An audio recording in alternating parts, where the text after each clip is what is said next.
تغيره الحوادث ولا يخشى الدوائر، يعلم مثاقيل الجبال ومكائل البحار، وعدد قطر الأمطار، وعدد ورق الأشجار، وعدد ما أظلم عليه الليل وأشرق عليه النهار، ولا تواري منه سماء سماء ولا أرض أرضا، ولا بحر ما في قاري، ولا جبل ما في واري.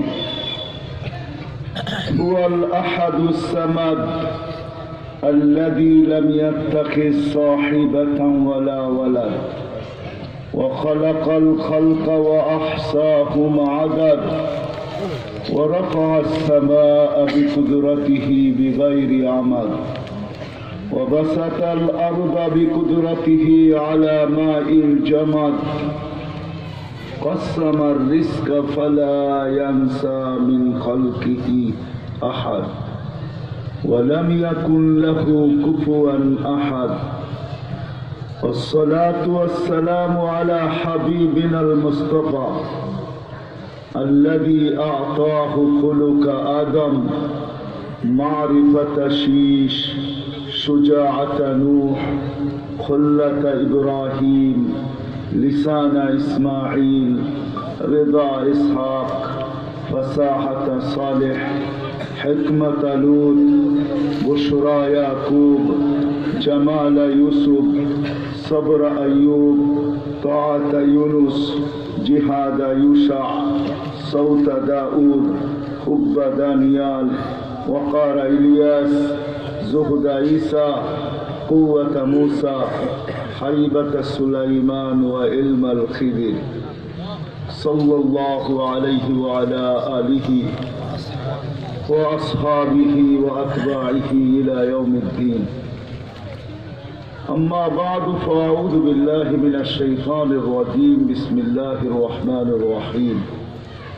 لقد كان لكم في رسول الله أسوة حسنة.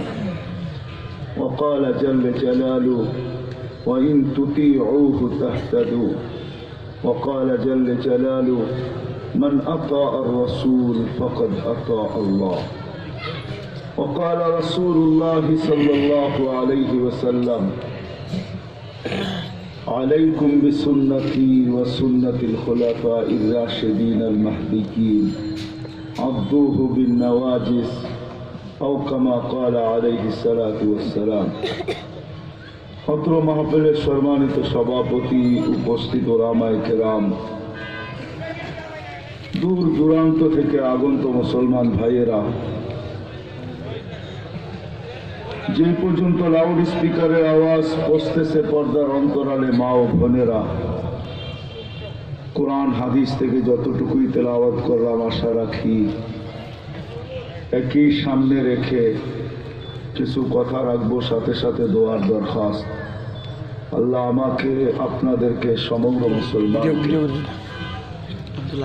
সঠিক জিনিসকে বোঝা, শিখা এবং মানার তৌফিক দান করে।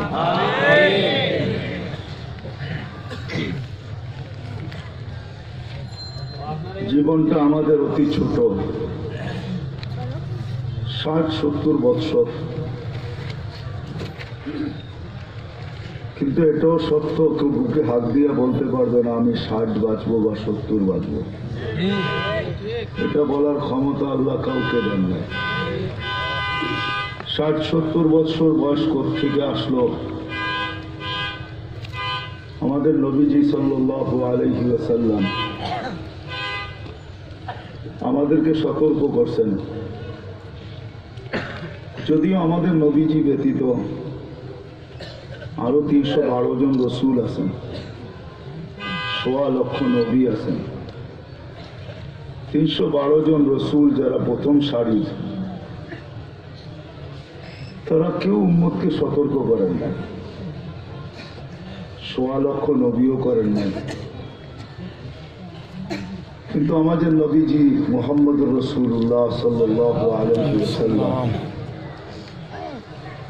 হারিসুন বিল মুমিনিন ছিলেন, রউফুর রহিম ছিলেন। দয়ার ভান্ডার ছিলেন। উম্মতের ব্যথা সদা সর্বদা দিলের ভিতরে থাকত। এত ব্যথা, এত ব্যথা যে আল্লাহ কাদের মুতলক, যার সবকিছু কুন ফায়া কুনের মধ্যখানে, কাফান নুনের মধ্যখানে, উনি পর্যন্ত সান্ত্বনা দিতে বাধ্য হয়েছেন। লাআল্লাকা বাখিউন নাফসাকা আল্লা ইয়াকুনু মুমিনিন। যার দিলে উম্মতের ব্যথা ছিল, ব্যথা, যে সিনা আরশে যায় আল্লাহর সাথে দিদার, পর্দাবিহীন সাক্ষাৎ, আর ওই নূরের জগৎকে যে সিনা বরদাস্ত করছেন, উম্মতের জন্য এতটুকু ব্যথা ছিল যে ওই বরদাস্ত, ওই ব্যথা সহ্য করতে পারেন নাই। বিদায় আল্লাহ সান্ত্বনা দিচ্ছেন, লাআল্লাকা বাখিউন নাফসাকা, আপনি আপনাকে ধ্বংস করে দিবেন। বিদায় ওই নবীজি এসে আমাদেরকে সর্বপ্রথম বয়সের ব্যাপারে সতর্ক করছেন যে তোমাদের বয়সটা ছোট, 60-70 বছর। কালিলুম মা ইয়াতাজাওয়াজুন, অনেক কম লোক পাওয়া যাবে যারা এর চেয়ে বেশি পাবে। বিদায় বোঝা গেল 60-70-এর ভিতরেই আমাদের জীবনটা শেষ। এটা আল্লাহ রসুল বড় সতর্ক করছেন আমাদেরকে। বলতেছিলাম যে দিলে বড় ব্যথা ছিল, ব্যথা, যার কারণে চোখের পানি কখনো বন্ধ হইতেন না। কোন এক পর্বে আল্লাহ রসুল, মিকাইল আলাইহিস সালাম আল্লাহ রসুলের বডিগার্ড ছিল। জন্ম নিতে দেরি, আল্লাহ বডিগার্ড হিসাবে মিকাইল আলাইহিস সালামকে নির্ধারণ করতে দেরি করেন নাই। যেদিন আল্লাহ রসুল প্রাপ্ত বয়স্ক হন, ওই দিন আল্লাহ জিবরিল আলাইহিস সালামকে অ্যাড করেন, মিলায়া দেন। এই দুইজন আল্লাহ রসুলের বডিগার্ড ছিলেন। শুধু ওহি নিয়ে আসতেন না, কাহিনী অন্যদিকে মোড় নিয়ে চলে যাবে। হালিমা সাদিয়ার ঘরে যখন ছিলেন, তো একদিন বাহিরে খেলতে ছিল, ইহুদির আলেমদের জামাত চাইতে ছিল। হঠাৎ বৃষ্টি পড়ছে আল্লাহ রসুলের উপরে। তা একজন বইলা উঠছে, কান্না হু হু, মনে হয় এই বাচ্চা ওই বাচ্চা। কেন ওদের কাছে সবকিছু ছিল। তো দুজনকে নির্ধারণ করা হয়েছে যে তুমি তো বলতেছো ওই বাচ্চা, এই বাচ্চাই ওই বাচ্চা, তাহলে একটু গাইটা গুটে দেখো তো, উল্টায় পাল্টায় দেখো। তো দুইজন যে আল্লাহ রসুলকে ধরে উল্টায় পাল্টায় দেখছে, পিঠের কাপড় সরায় দেখছে। তো দুইজন আইসা বলছে, আল্লাহি ইন্নাহু হু, খোদার কসম এটাই ওইটা। এখনো ওদের 2-1% সন্দেহ বাকি ছিল। তো দুইজন নির্ধারণ করছেন যে যাও, যদি এটাই ওইটা হয় তাহলে কতল করে দিয়ে আসো। কিন্তু শুনো, যদি 100-এ 100 হয় এটাই ওইটা, তাহলে আমাদের কিতাবে এটাও লেখা আছে, লা তাকদির আলাই, তোমরা হত্যা করতে পারবে না। যখন দুইজন তরবারি নিয়ে গেছেন, তো মিকাইল আলাইহিস সালাম আল্লাহ রসুলকে উপরে উঠায় গায়েব করে হয়েছে। সমস্ত আলেম, ইহুদি আলেমরা চিৎকার দিয়ে বলতেছিলেন, আল্লাহি ইন্নাহু হু, এটাই তো ওইটা ছিল, ওয়ালাকিন মা কাদারনা, আমরা ক্ষমতা পাই না যে একে শেষ করব। তো আল্লাহ রসুল একদিন মিকাইল আলাহ জিবরিল আলাইহিস সালামের সামনেই মিকাইল আলাইহিস সালামকে জিজ্ঞাসা করতেছিলেন, মা যালা আরাকা ইয়া মিকাইল তাবকি, মিকাইল যখনই আপনাকে দেখি তো চোখে পানি কেন? তো বলছে, যেদিন থেকে শয়তানকে আল্লাহ বিতাড়িত করছে ওই দিন থেকে আমার চোখের পানি আর বন্ধ হয় না। যার এত লম্বা ইবাদত, 1,85,000 বৎসরের ইবাদত ছিল, যেদিন বিতাড়িত হয় ওই দিন পর্যন্ত প্রত্যেক আকাশে একটা বিশেষ নামে ডাকা হইত। প্রথম আকাশে ডাকা হইতো আবেদ, দ্বিতীয় আকাশে ডাকা হইতো জাহেদ, তৃতীয় আকাশে ডাকা হইতো আরেফ, চতুর্থ আকাশে ডাকা হইতো তকি, পঞ্চম আকাশে ডাকা হইতো অলি, ষষ্ঠ আকাশে ডাকা হইতো খাজেন, সপ্তম আকাশে শয়তানকে ডাকা হইতো আজাজিল।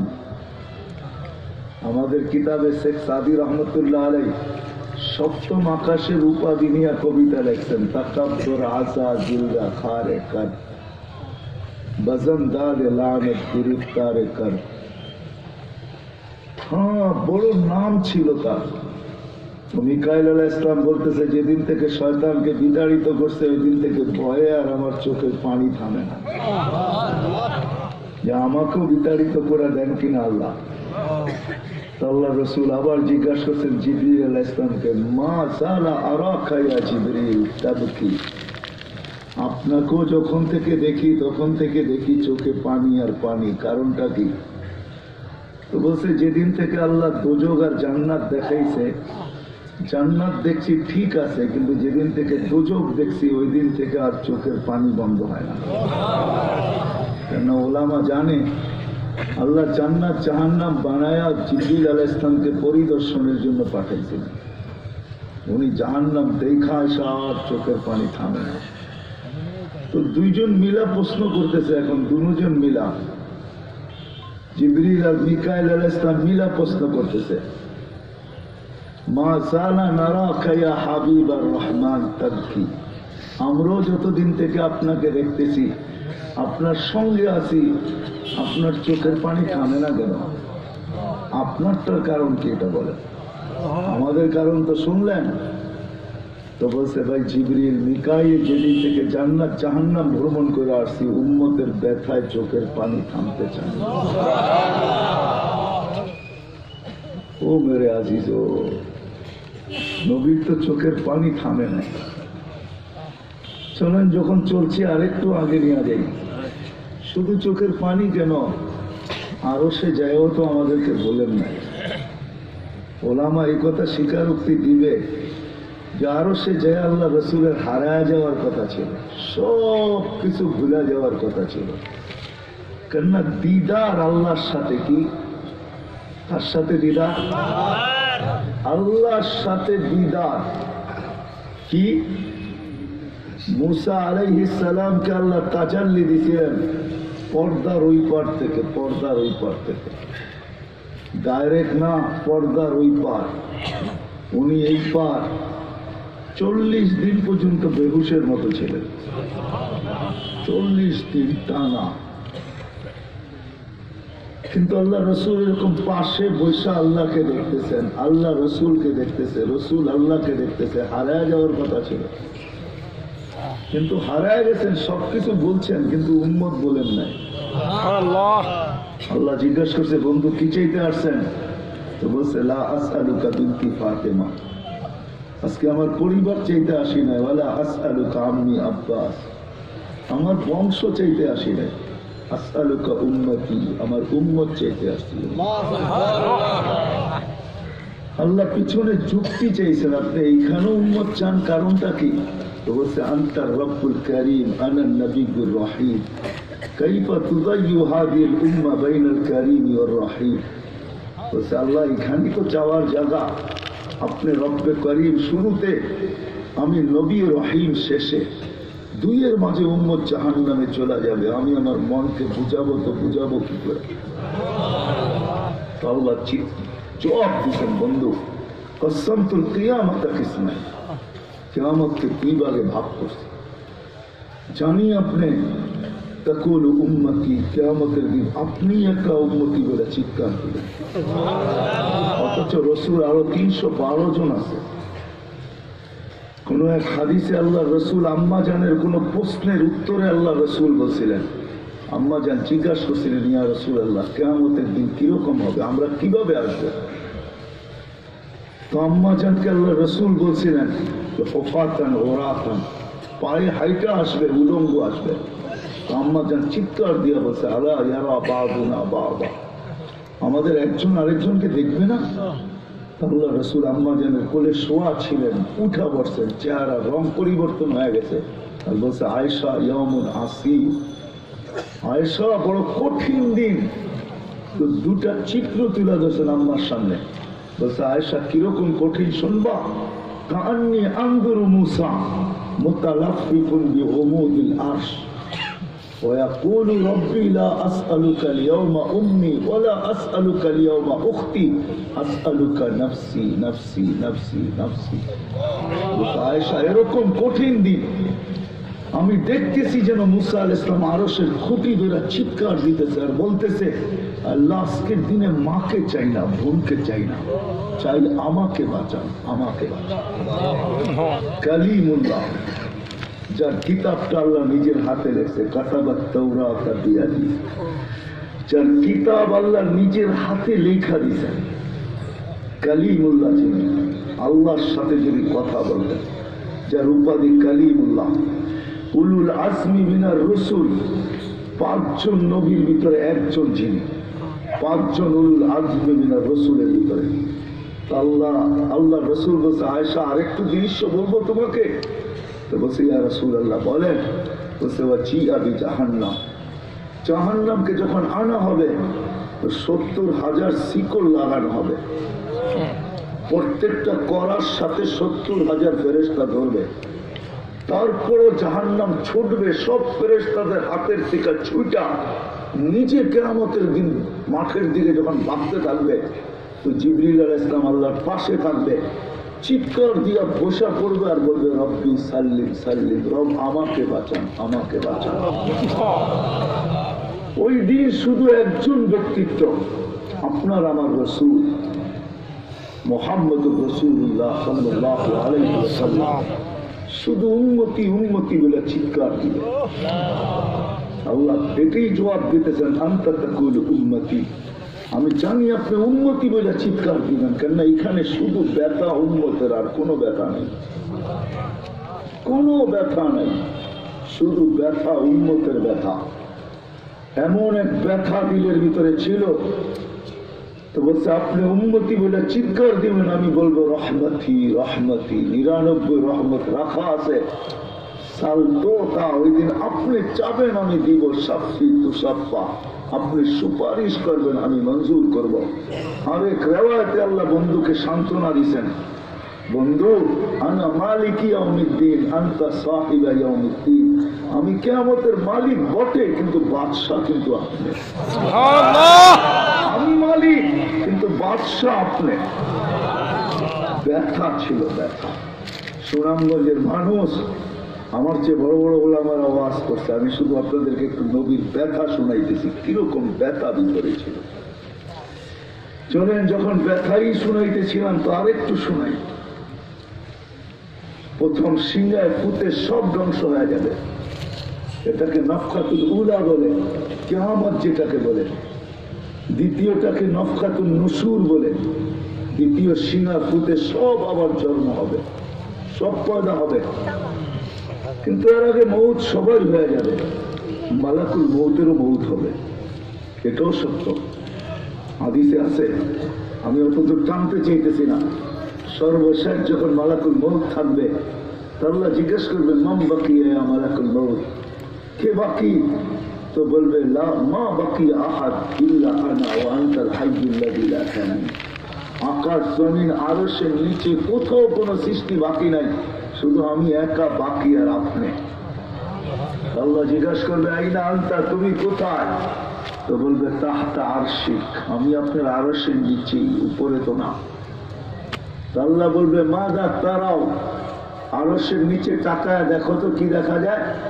তো উনি লেখা দেখবে, আজকেও আছে, ওই দিনও উনি দেখবেন, ইন্নী কাতাবতুল মৌত আলা মান তাহতা আরশি, আমার আরশের নিচে যে আছে তাকে মরতেই হবে। আল্লাযী হাই, চিরঞ্জীব, ফাহুয়া ফাওকা আরশি, সে আমার আরশের উপরে বিরাজমান। তো বলবে, আল্লাহ এই লেখা আছে এখানে। তা আল্লাহ বলবে, ফাতামুত আনতা, এবার তোমার পালা, ফা ইন্নাকা তাহতা আরশি, তুমি আমার আরশের নিচে। ওয়া ইন্নী কাতাবতুল মৌত আলা মান তাহতা আরশি, আর আমার আরশের নিচে যে আছে তাকে মরতেই হবে। সায়ুলকি আলাইহি সাকারাতাল মৌত, আল্লাহ ওনার উপরে মৃত্যুর যাতনা ঢালবেন। আজকে যদিও উনি মৃত্যু সম্বন্ধে কিঞ্চিত ধারণাও রাখেন না, আমার বিশ্বাস উনি মৌত কি জিনিস জানেন না, এটাই তো সত্য। কি যাতনা বিষে বুঝিবে সে কিসে, প্রভু আসি বিষে দংশিনী যারে। সাপের বিষ তো ওই বোঝে যাকে সাপে দংশন করছে। উনি তো নিয়ে যায় শুধু আমাদেরকে, হুকুম হয় অপারেশন সাকসেস করে না, নিয়ে যান। এমনকি প্লেনের ভিতরে উনি অপারেশন চালান, ঠিক না? মানুষ প্লেনও মরে, ইরানি আগেও মরছে। উনি নিয়ে যান, উনি মৃত্যু সম্বন্ধে কিঞ্চিত ধারণা রাখেন না। তো যখন আল্লাহ ওনার উপরে সাকরাতুল মউত, সাইয়ুলকি আলাইহি সাকরাতুল মউত, মৃত্যুর যাতনা আল্লাহ ঢালবেন, ওই দিন উনি চিৎকার দিবে, চিৎকার। কিরকম চিৎকার? বলবে বিইজ্জতিকা ওয়া জালালিক, তোর ইজ্জত আর জালালের কসম, ওয়া উলুবি মাকানিক, তোর উচ্চতার কসম মালিক, লাউ আলিমতু সাকরাতাল মউত, মৃত্যু সম্বন্ধে যদি আমার কিঞ্চিত ধারণা থাকতো, মা কাবাস্তু আরওয়াহাল মুমিনিন, কোন মুমিন মুসলমানকে আমি এত কষ্ট দিয়ে নিয়ে আসতাম। এত কষ্ট, কিন্তু বহুত ওনার হবে। উনিও মুখ থুবড়ায় পড়বেন। দ্বিতীয় নফখার আগে আল্লাহ 4 জনকে পয়দা করবেন, জিবরিল, মিকাইল, ইসরাফিল, মালাকুল মউতকে। কিন্তু পয়দা করতে দেরি, জিবরিল আলাইহিস সালাম কানতে দেরি করবেন না।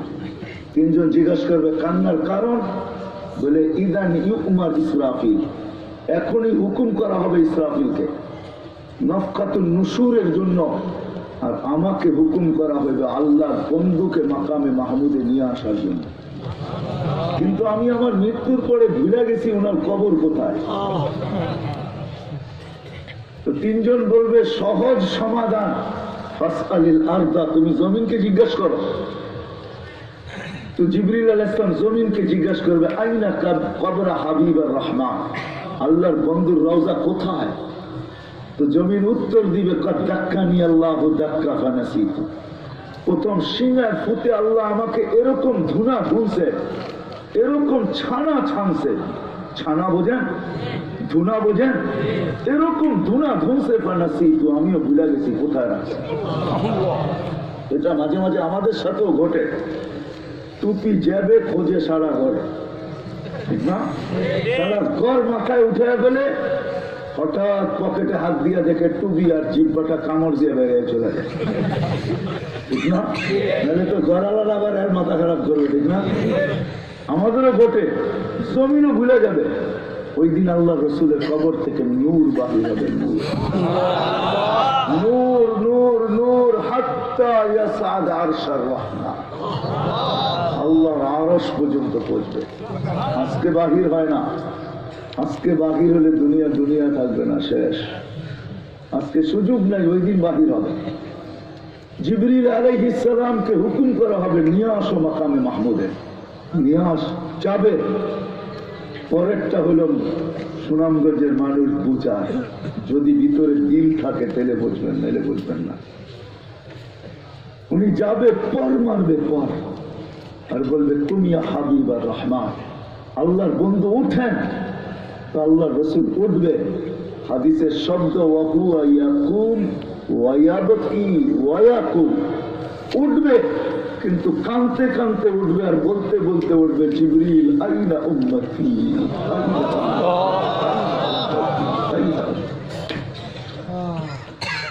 আমার উম্মত কোথায়?